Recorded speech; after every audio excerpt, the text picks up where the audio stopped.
Beredar terlihat sejumlah prajurit TNI berseragam lengkap menyerubungi minibus Daihatsu Luxio. Orang pelaku yang tak mengenakan kaos diminta untuk duduk di pinggir jalan, muka keduanya sudah bonyok. Menanggapi video viral itu, Kapolsek Setiabudi AKBP Ardiansyah meluruskan kabar soal anggotanya yang disebut lambat menerima laporan pencurian motor. Benar, di saat korban melapor, anggota baru menerima pelapor lain. Saat ini dua pelaku pencurian motor berinisial S. Ini masyarakat lebih mudah melaporkan segala sesuatu ke Damkar karena Damkar komunikasi cepat.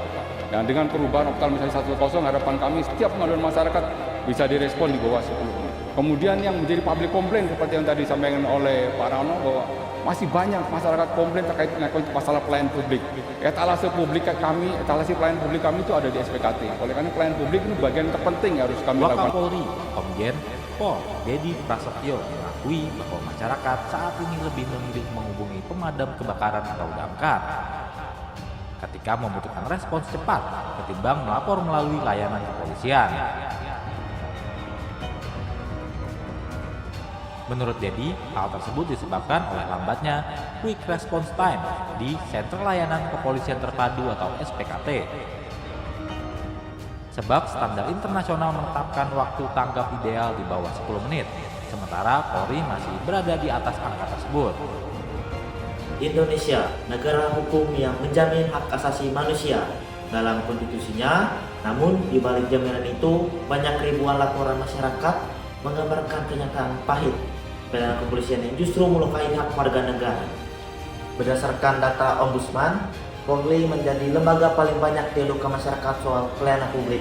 Dari 3.308 laporan, mayoritas mengeluhkan lambatnya respon, keparogan hingga pembayaran kasus.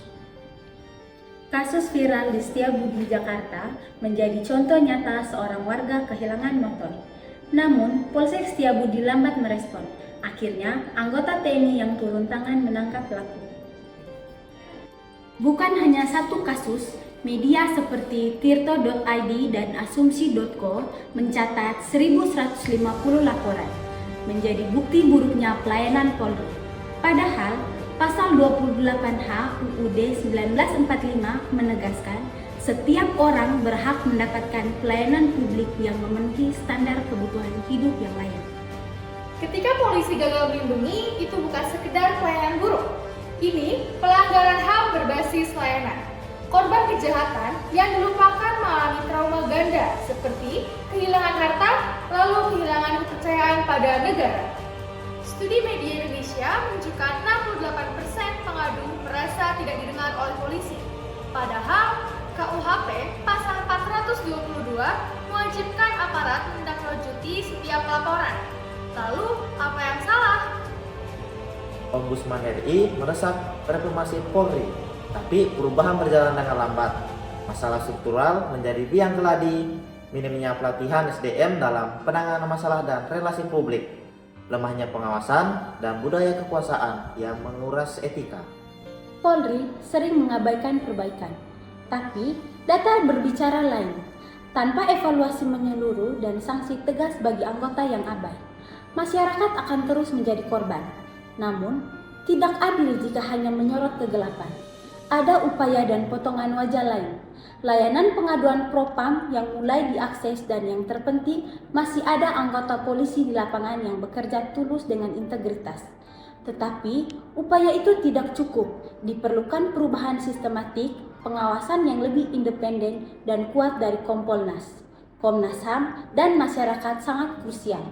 Reformasi budaya institusi harus jadi agenda utama pimpinan Polri dan mindset penguasa menjadi pelayanan publik. Perubahan mungkin dimulai dari 3 langkah. Yang pertama, digitalisasi layanan. Aplikasi e-lapor harus dioptimalkan agar pengadu tercatat real time dan transparan. Kedua, reformasi pelatihan. Menteri HAM dan etika pelayanan wajib jadi kurikulum inti. Yang ketiga, keterlibatan aktif Ombudsman dalam mengawasi kinerja Polres atau Polsek. Pelayanan kepolisian yang buruk bukan sekedar kesalahan teknis. Ini pengkhianatan terhadap mandat konstitusi untuk melindungi HAM warga negara. Sudah saatnya Polri bertransformasi dari aparat power menjadi pelayanan publik yang benar-benar memihak rakyat. informasi atau rakyat yang terus menanggung